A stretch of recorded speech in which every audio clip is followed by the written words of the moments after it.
Por primera vez el lugar. Nuestra evolución condiciona esa búsqueda interminable de la que habla Eliot. Y siguiendo esta ruta, el libro que hoy nos reúne abre un diálogo estructurado sobre logros, alcances y limitaciones de la tecnología educativa. En el acomodo de los textos me parece un acierto, ya que en el primer capítulo denominado Bases pedagógicas para el desarrollo instruccional del uso de la tecnología educativa, la doctora Frida Díaz Barriga expone de forma magistral elementos que se retoman en otros apartados, como la relevancia de fomentar el aprendizaje significativo, en el que el estudiantado asume un papel protagónico en la construcción de su propio conocimiento.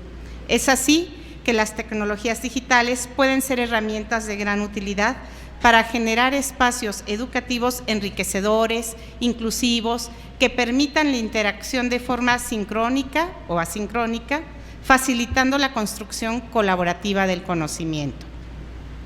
Por otra parte, el uso de materiales didácticos en múltiples formatos propicia la creatividad, el pensamiento crítico, la motivación intrínseca y el desarrollo integral de las personas, potenciando con ello las capacidades humanas y un estado de congruencia entre el pensar, el sentir y el hacer. Fundamentales estos elementos para la construcción de mejores seres humanos y desde luego también de una sociedad más equilibrada. La reflexión de la doctora Frida se centra en los ambientes escolarizados, pero también hace referencia a una formación a lo largo de la vida.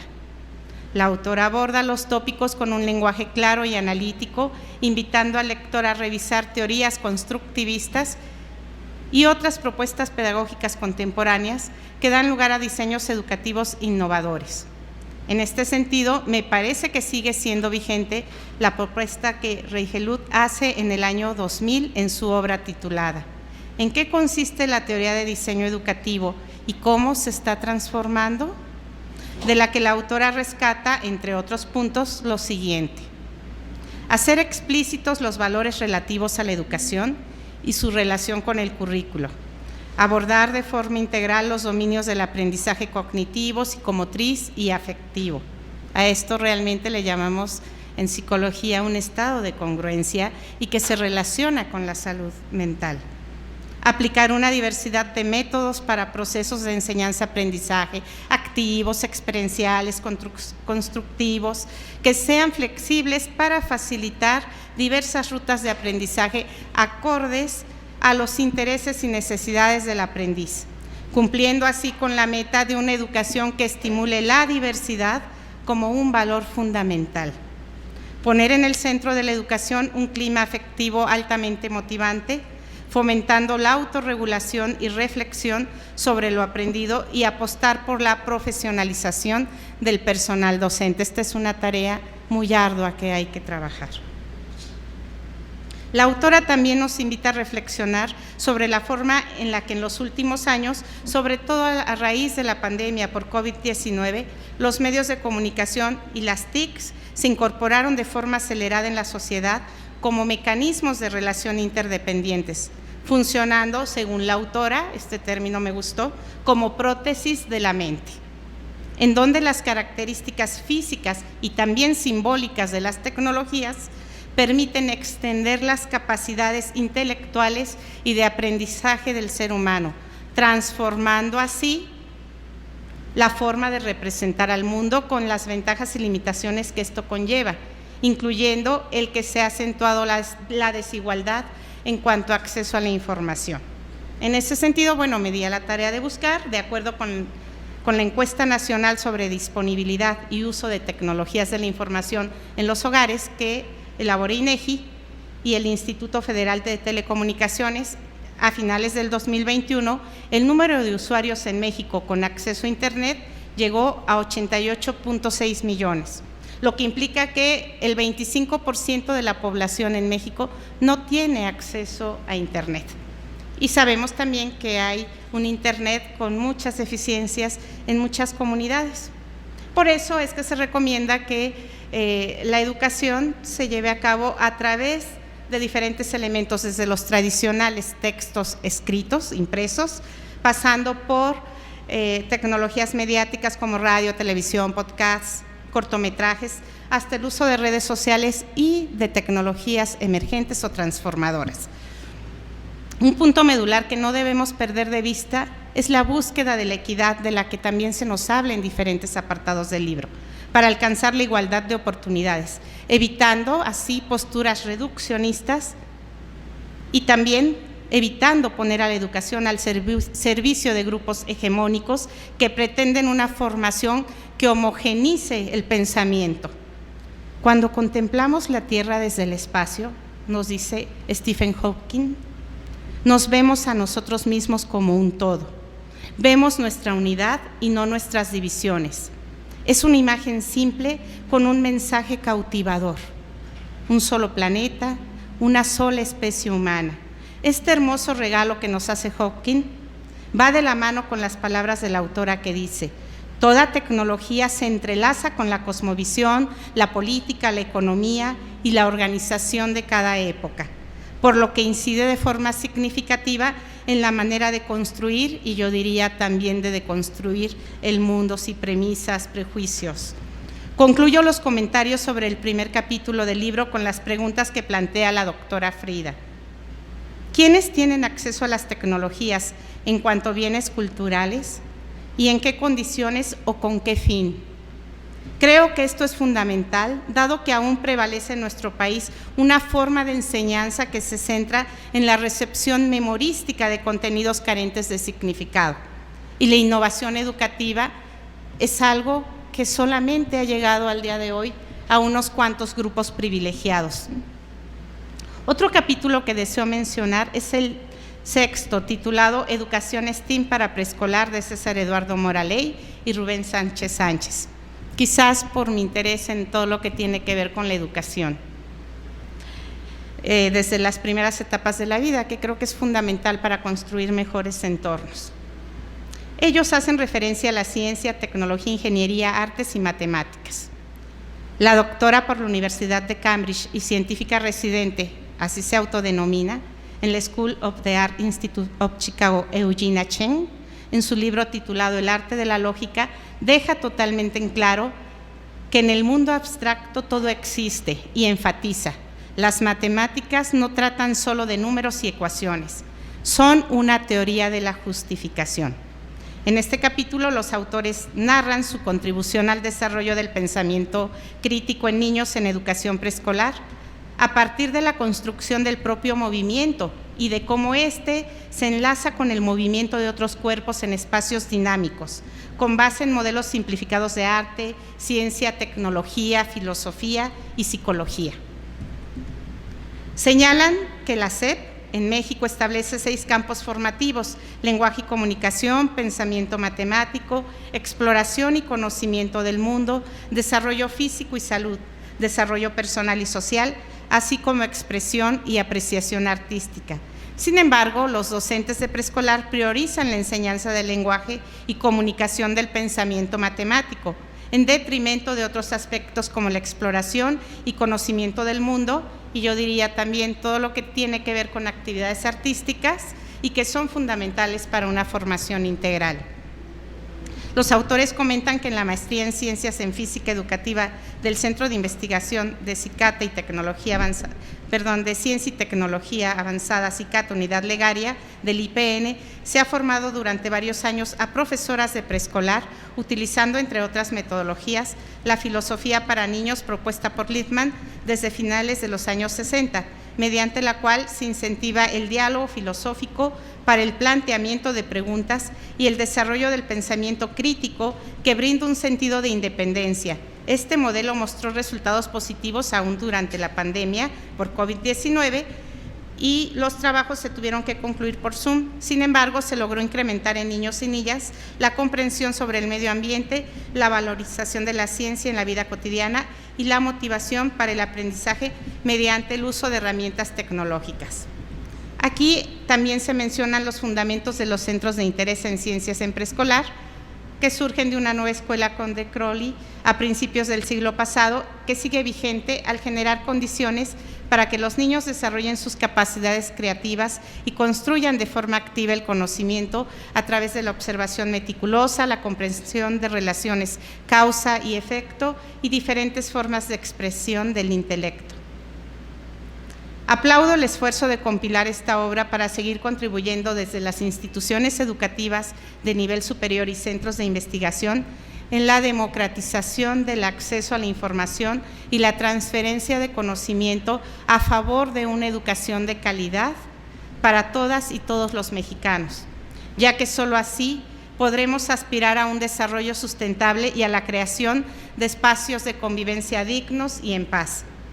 Si por el año 300 antes de nuestra era, el filósofo Aristarco tuvo la capacidad de ver que el fenómeno llamado eclipse no era causado por los dioses, sino que era la sombra de la Tierra pasando sobre la Luna, hoy la humanidad continúa la exploración de la que nos habló mi querido poeta Eliot. Muchísimas gracias.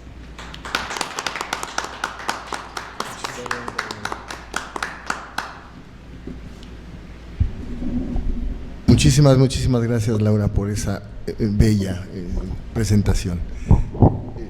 Bueno, escuchamos ahora a Joel con lo que quiere decirnos sobre el libro. Muy buenas tardes. Primero que nada, muchas gracias, varios agradecimientos al doctor Rodríguez por la confianza. Ahora, como voy a platicar, no solamente es un camino largo, intelectualmente hablando, que trataré de sintetizarlo quizá en los 2-3 primeros minutos de mi presentación. Gracias también a la editorial Gediza, ¿no? Y sobre todo también a los organizadores de la feria, y encantado, profesora, ¿no?, de haberlos conocido, y más en estas circunstancias. Gracias.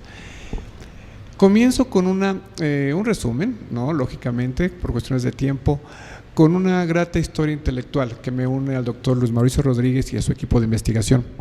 Yo lo conocí en 2009, cuando decidí estudiar una maestría que, como bien oyeron, yo estudié Relaciones Internacionales, pero lo primero que decidí al terminar la carrera es que no quería yo hacer una maestría en Relaciones Internacionales. ¿Por qué? Porque me di cuenta que, y gracias a mi carrera, ¿no?, que lo más importante era entender otras realidades.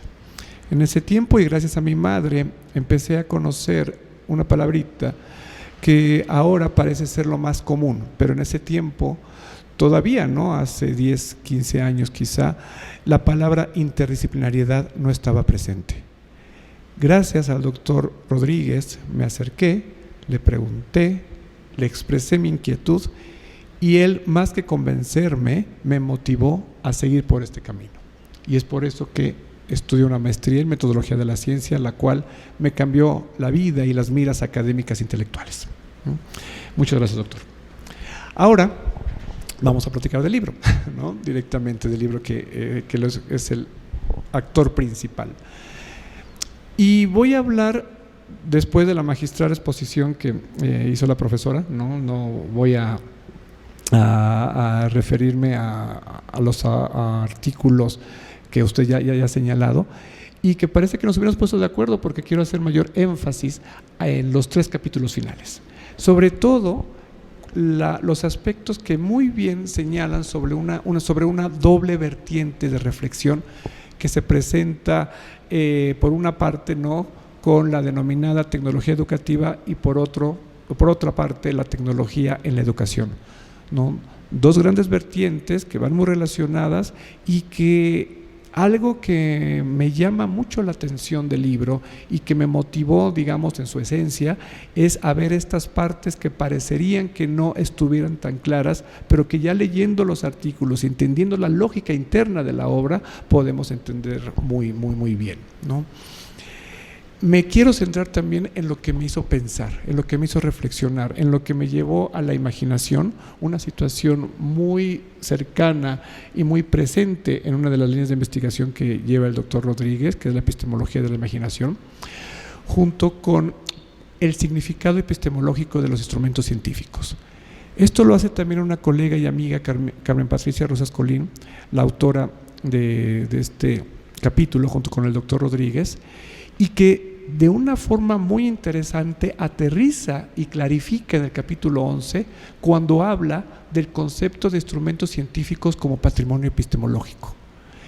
Cuando nosotros oímos la palabra patrimonio, pienso en los edificios, ¿no?, las pirámides, pero no había pensado, y parece ahora obvio después de leer el texto, como un microscopio, una cámara fotográfica, un micrófono, ¿no?, que amplifica la voz, un microscopio que amplifica una imagen, o un telescopio que nos acerca a esa imagen, se vuelve patrimonio, podríamos decir, incluso más allá de la humanidad. ¿Por qué? Porque es gracias a eso a que la humanidad ha crecido. Yo no lo había visto de esta forma. Son más reflexiones, pensamientos, inquietudes que me movieron del libro. Voy a tratar de hablar un poquito más de la ontología, ¿no?, de ese sentido en el libro.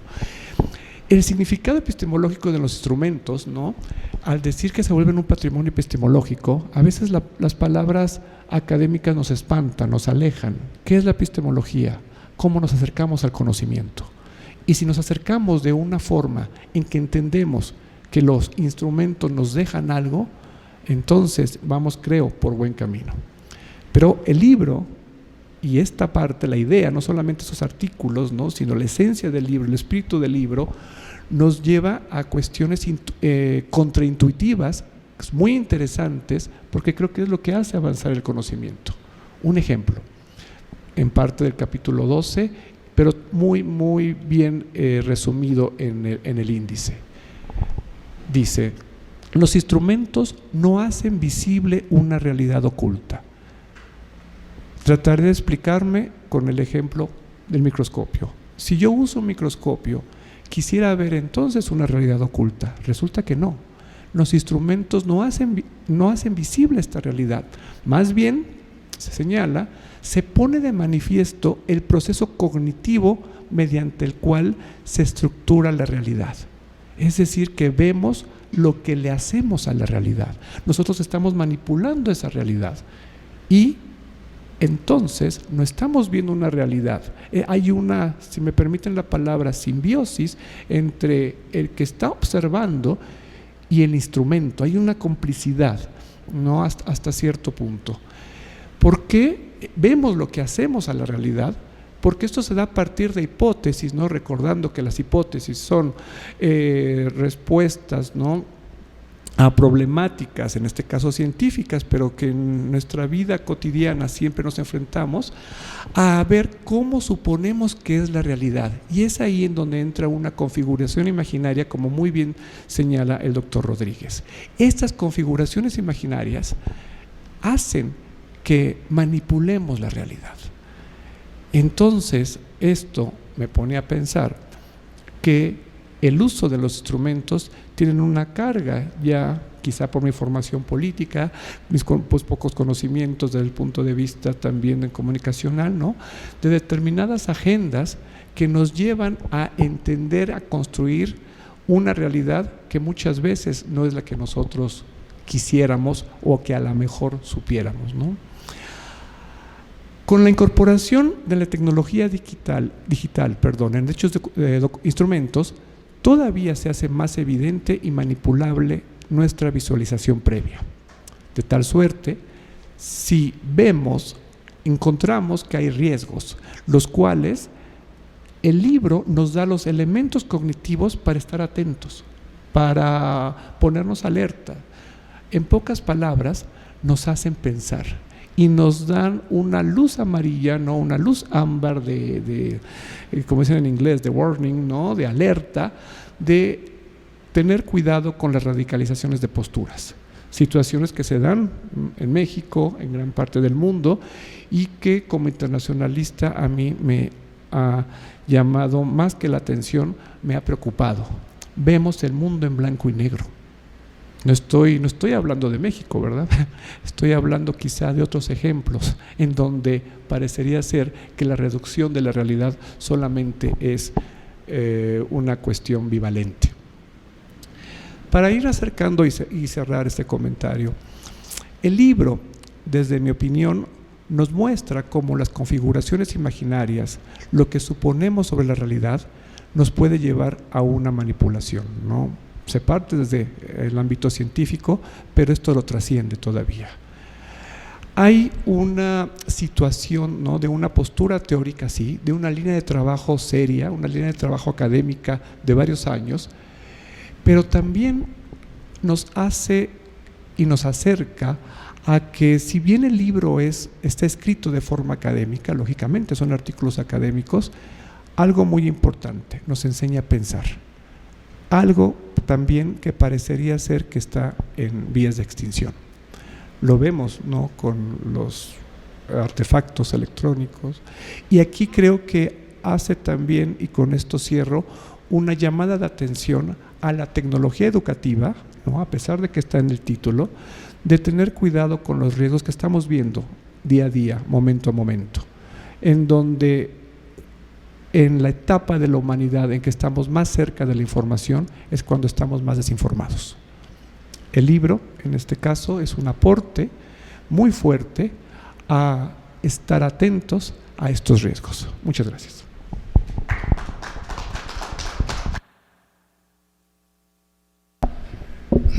Muchas gracias, Joel. Nuevamente, gracias, Laura. Yo creo que estos momentos o estos eventos sirven para ir conociendo más a las personas. Y entonces, qué bonito escribes, Laura.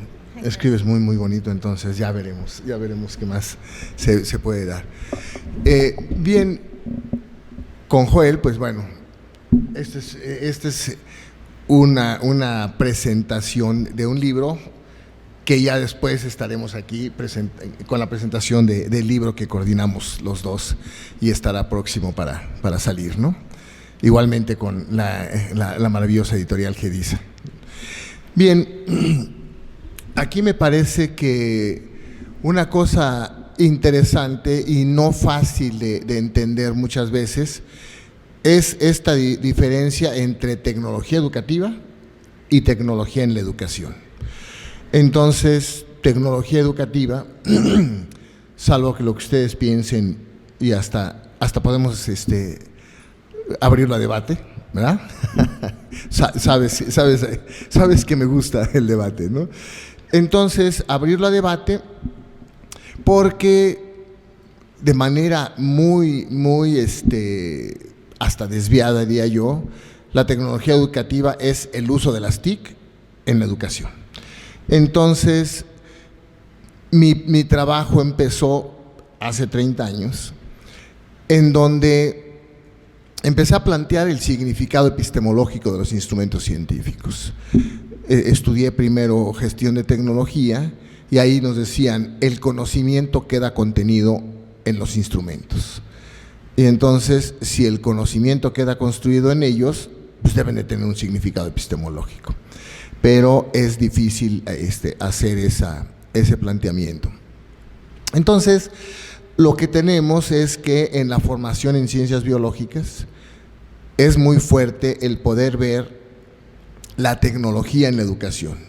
Y ya hacía referencia, Joel, al microscopio, se puede hacer referencia al telescopio, y todos los demás equipos que se utilizan en la enseñanza de las ciencias biológicas. Entonces, a eso me refiero con la tecnología en la educación. Platicando con un colega del CIMBESTAB que se dedica al área de la medicina, y platicando con otro que se dedica al área de las ciencias sociales, llegábamos un poco a la conclusión de que si tú llegas a un cubículo y ves los libros y dices, no, pues este es marxista, ¿no?, o este es maoísta, o sea, una corriente teórica social. Y entonces dice Saúl Villa Treviño, se llama el área médica, y dice, igualmente, tú puedes llegar a un laboratorio y decir, ellos se dedican a el estudio de proteínas o al estudio de enzimas, viendo los instrumentos que ahí se utilizan, ¿no? Pero una parte interesante fue que se fue transformando y ahorita, obviamente viendo dos tipos de instrumentos. Pero quiero decir que, y así de fuerte, que ya no te puedes encontrar un microscopio sin su cámara integrada.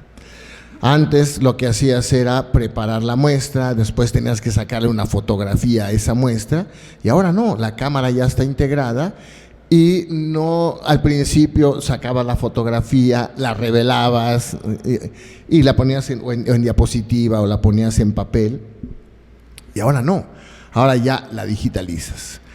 Y cuando digo que se puede hacer de manera mezclada, estamos trabajando en el área de imagenología, se llama, y entonces las radiografías, pues las radiografías de manera clara, no sé si ustedes sepan, pero bueno, hay un aparato en donde pones la película, se pasa el rayo, se imprime y después se tiene que revelar la placa.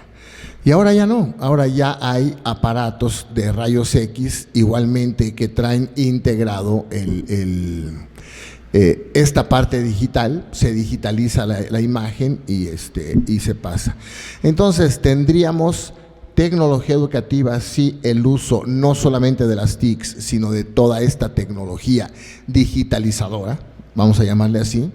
Tenemos la tecnología en la educación, en donde hablamos de los instrumentos científicos que se utilizan para la enseñanza y la investigación, y tenemos lo que sería un híbrido, un instrumento científico con un aparato digitalizador de las imágenes, ¿no? Pero esto lleva un poco también a esta postura epistemológica, en donde no es cierto que lo que ves es revelador, ¿no? O sea, cualquiera que no esté en el área de la medicina, le presentan una radiografía y difícilmente va a saber de qué se trata, ¿no? Incluso a veces hasta los propios médicos se lo pones, sí, bueno, pero a ver, como que ponme un poquito en contexto para saber de qué estamos hablando, ¿no? Y de ahí hay, me parece que muchos ejemplos que se pueden seguir dando. Y yo creo que esta propuesta que mencionaba Joel respecto a que los instrumentos no te permiten ver mejor, ¿no? Y a mí me llevó al planteamiento de decir que lo que hacen los instrumentos es darle la razón a la imaginación.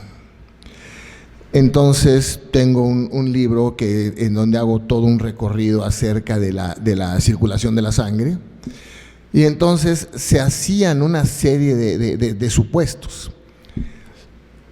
Y se hacían una serie de supuestos desde Aristóteles. Aristóteles, que en su tiempo no se distinguían entre venas y arterias, decía, pues todas eran venas, dice, las venas se van haciendo pequeñas, tan pequeñas que se convierten en carne, pero después vuelven a nacer como venas. Entonces uno lo escucha eso y dice, pues tenía toda la razón, ¿no?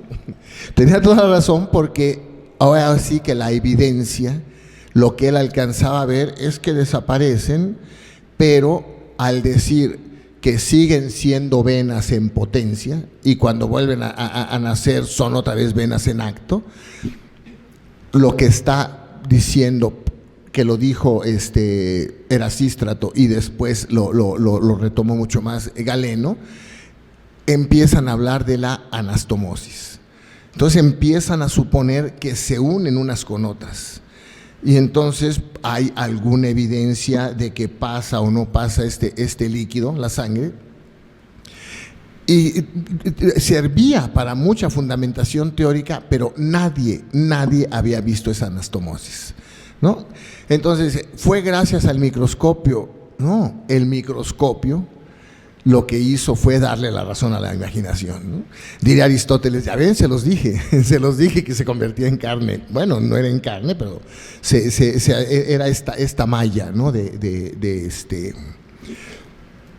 Esta malla de vasos sanguíneos, ¿no? Entonces, esto lo comentaría en un principio. Hablaban de las prótesis, ¿no? Que esa es esta parte también importante.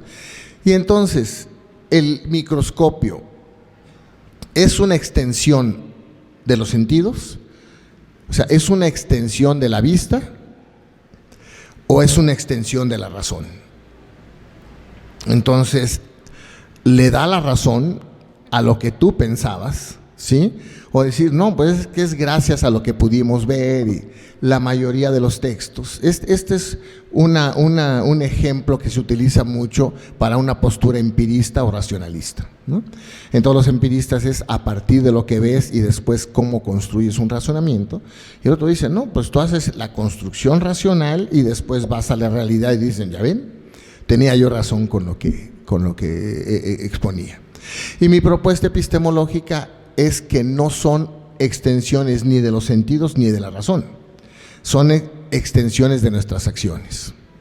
Entonces, tú no puedes observar a simple vista muchas cosas y entonces tienes que empezar a preparar esa muestra para poder ver lo que tú te imaginas que puede ser. Y aquí la imaginación no es esta parte fantasiosa en donde es libre albedrío, sino tiene que estar regulada por todo este proceso racional que le da un contenido, ¿no?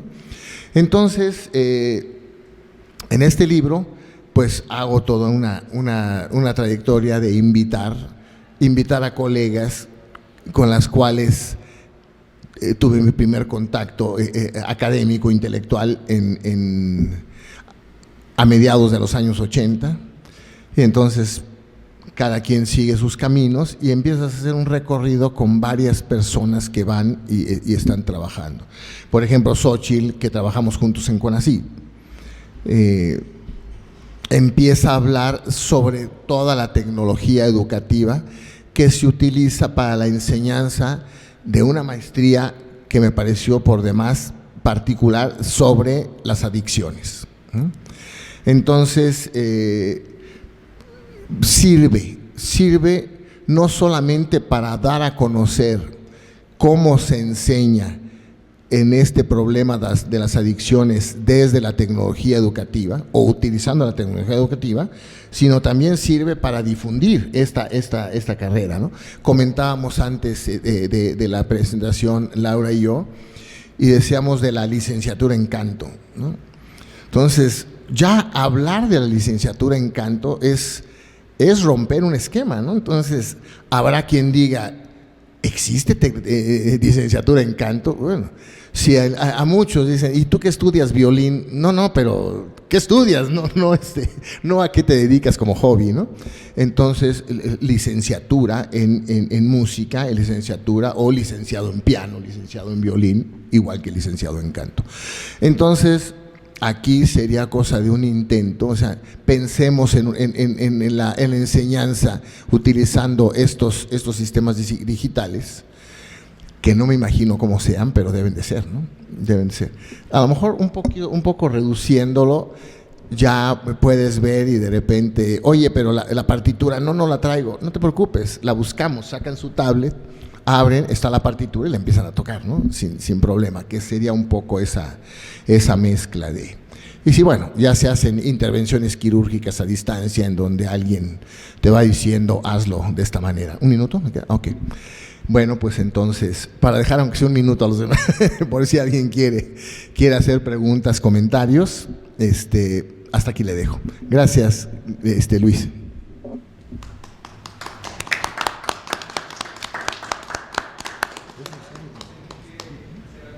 Sí, ya te perdoné la plática del proyecto que traigo.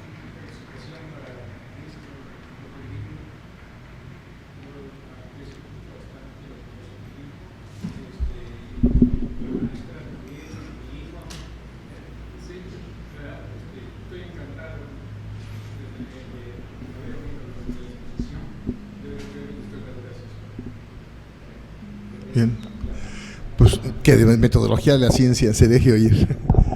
¿Le pasamos el micrófono, Luis?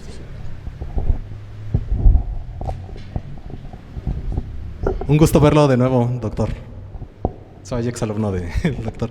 Me interesa mucho esta parte acerca de lo que nombra, ¿no? La parte de la educación en el sentido de la epistemología, pero a mí me interesaría saber si, por ejemplo, a partir de la pandemia, cómo ha cambiado, digamos, esta visión del mundo o esta reconstrucción del mundo a partir de estos instrumentos tecnológicos precisamente donde aprendemos, ¿no? O donde hemos, digamos, los que se dedican a la investigación o estudiantes, ¿no? Digamos, universitarios, digamos. Sí. Para cerrar. Bueno, sí, entonces no debí extenderme tanto, pero bueno. Sí, ahorita sirve que entonces anuncio el siguiente libro. Hay una propuesta que empecé yo a desarrollar a partir de un libro maravilloso de Luis Villoro. Y entonces está este debate de que es que hay que estudiar la naturaleza, como si nosotros no fuéramos parte de la naturaleza, ¿sí? Entonces mi primer propuesta era que somos parte de esa naturaleza, ¿no? Y entonces poco a poco voy viendo y reflexionando sobre esta propuesta de Luis Villoro y resulta que se crea una nueva naturaleza. Digamos que les voy a preguntar, ¿el maíz pertenece a la naturaleza? Digan, ¿no? El maíz pertenece.